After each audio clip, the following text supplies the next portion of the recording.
بسم الله الرحمن الرحيم.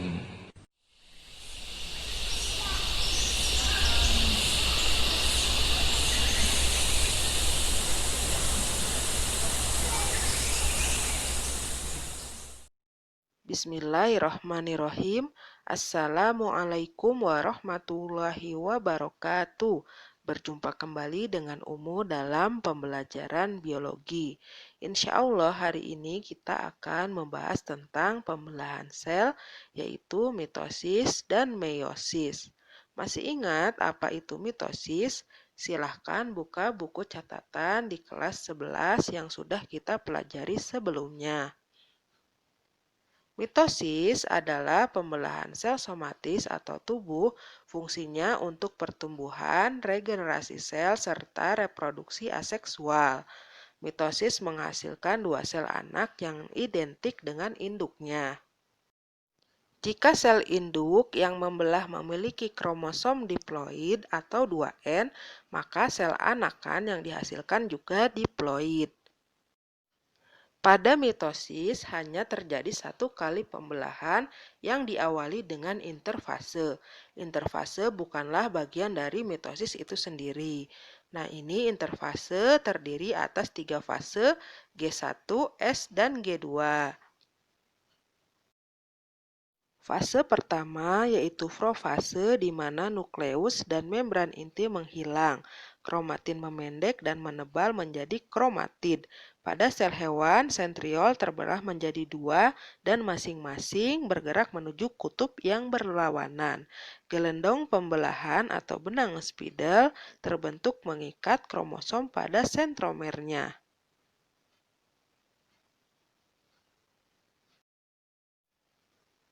Fase kedua adalah metafase.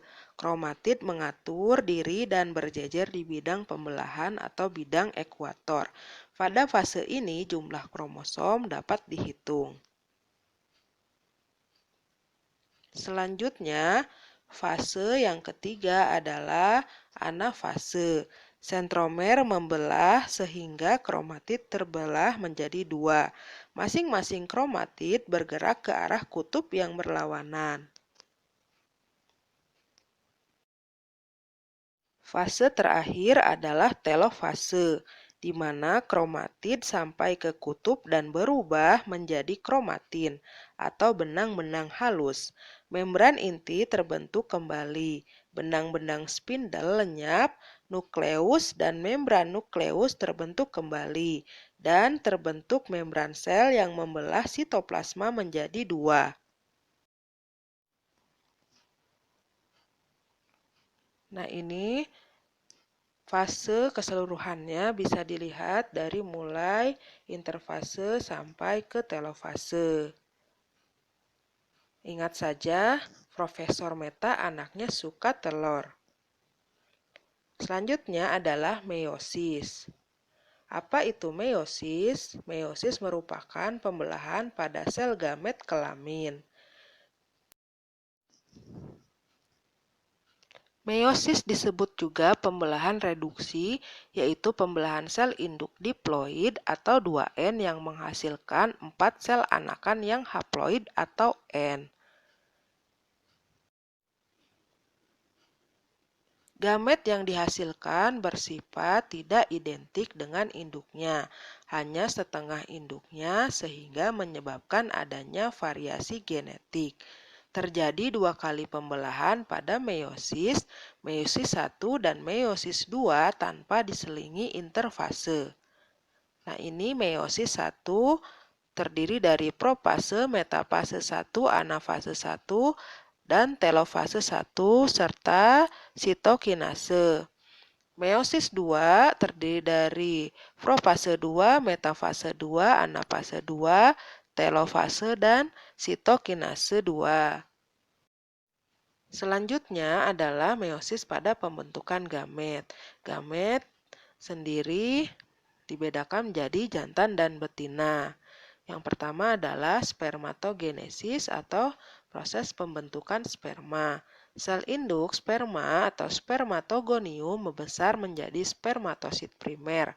Meiosis 1 menjadi spermatosit sekunder. Kemudian meiosis 2 menjadi 4 spermatid, kemudian berkembang menjadi 4 spermatozoa.